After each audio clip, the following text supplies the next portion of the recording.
Hey, today we're going to talk about 3 single plane matchup. What's a matchup? Click the video and find out. So there's no better feeling knowing that when you wake up in the morning to go play golf, so that you're going to play well. There's no better feeling of hitting good golf shots down the fairway. Years ago, I was frustrated because I lost that. I was confused, I was frustrated, and then I met Mo Norman and learned the single plane swing. And so now I wake up every day and I know I'm going to hit it well, I know I'm going to play well, I know I'm going to have fun.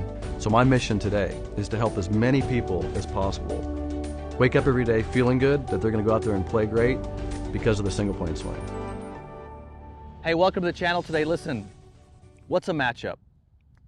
Well, it's a biomechanical term used for how one thing relates to another when you talk about movement of the body. For example, if I grip a club a certain way, it's going to match up to a series of mechanics of my body subsequently in the motion.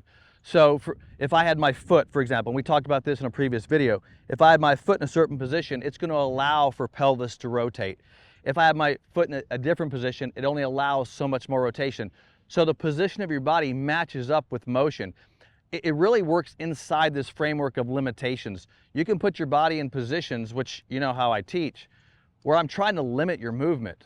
I'm not trying to stop movement. Don't take that in the wrong way. I'm not trying to say you're not going to move. I'm saying, yeah, you're going to move in the swing, but I can put you in positions that create these bookends on your motion so you can't screw it up. I want you to think about that and take this seriously because everybody in golf instruction talks about movement, move this, rotate this, take it here. And I talk about the same things, but we have to bring that into limitations too. We have to limit how much we move. So when we talk about matchups, I want to put your body in a position that matches, where I put you matches up with its subsequent motion. And I'll show you a couple of the examples. The first one is just your grip. Is I can put your hand in a position that only allows it to do so much. Think of it this way. Back of the hand, let's just talk about the back of the hand squaring to the target. Would you not agree that if I get my back of the hand to go to a certain point and return to the same spot here, that if the club face is lined up with that hand, that it'll square the face every time? Pretty important, right? Because I got to get the face square to the ball.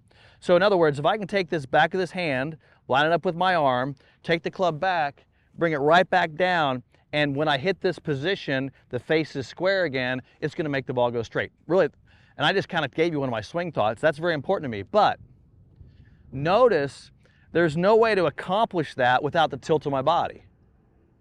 Like if I come out of this tilt, how do I get the hand square? So now tilt becomes an important part of hand position. See that? Because in order to get this lined up and the face square, do I not have to have the ideal tilt of the body? Now think about this. I want to get there without rotation of this. That means this has to be underneath. So it can't be on top because that means I had to rotate this on top. You're starting to see the idea of matchups here. I got to match, not only do I have to get the lead hand in the correct position, but I got to match the tilt of my body to that. Right? That's number 2. So 1 is get your grip correct. Number 2 is match the tilt up to that grip position. This is where instruction goes way off track. When you guys right now, and I'm just speaking to you, directly to you watching this YouTube channel, you guys surf YouTube, you click on a video and you're like, oh, that's a great tip, I'll give it a shot. That tip may not work for you. Why? Because it doesn't match up with your mechanics. It's not matching up. If you can't have a bad grip, then you're gonna have to create another compensation for it. That's why golf instruction does not work. That's why the average golfer in the history of the last probably 60 years hasn't improved, because golf instruction isn't teaching they're not teaching a model. And a model, you know I teach a model. The single plane Mo Norman model, you know I teach that. Well, the reason I teach it is because everything matches up. The address, the hand position, the tilt, the impact position, everything matches up.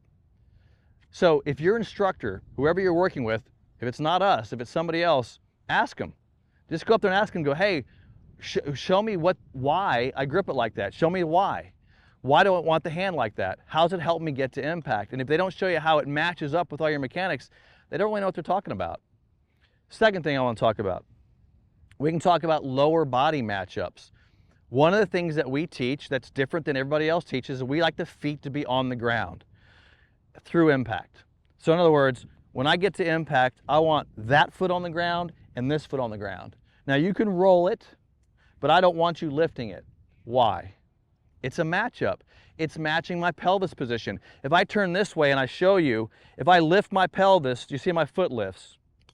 See, if I lift my pelvis. So if I lift my body, my pelvis has to lift. The conventional golf teaches hang the arms below the shoulder, right? Well, then you got to create this space. You got a spatial problem. So now you got to match that space up with a lift. So conventional golf is starting you here and matching it with a lift. So in other words, if you're a conventional golfer, lift your foot because you have to lift your foot. By the way, if you're a conventional golfer and you're going up, please lift your foot because I don't want you hurting your back. But what we teach you, and that's what people do, they try to learn what we're teaching, but they don't go all the way. They just don't match things up and they go like, well, it doesn't work, I can't keep my foot down. That's because you haven't matched the address position. So what I want you to do is if you're gonna swing, keep your foot down, you gotta have two very important elements. You gotta have the proper address, which we just talked about, and then you have to have the proper spacing from the ball, which then allows you to match that up with feet in the correct position. If you're somebody who says, well, I wanna stand really close to the ball, do not keep your feet down. Because you're so close to the ball, your body has to lift to make room for this guy. It's a long golf club, and you're gonna put stress on your back. So please, do not keep your foot down and knee flexed if you're not swinging on a single plane. I don't recommend it. So again, let me match these things up and hit a shot for you. So get your back of the hand to the target. That matches up with my ability to get the club face on the plane, and it matches with my tilt. See that? Club face and tilt. The third thing I'm matching up now is I'm matching up the foot motion on the ground as I swing through. So here we go. So I'm able now to match my address to my tilt, and as I come down, match the foot position to where the space I created address. Notice how the mechanics of the swing all matched my address. There's a lot more to it. We can talk about the mechanics of the backswing, but today I just want to focus on the single plane address, the space created, matching up with the tilt of my body, and how to get to impact. Hope you enjoyed today's content. Give me a thumbs up, click the bell icon. I'll see you in the next video.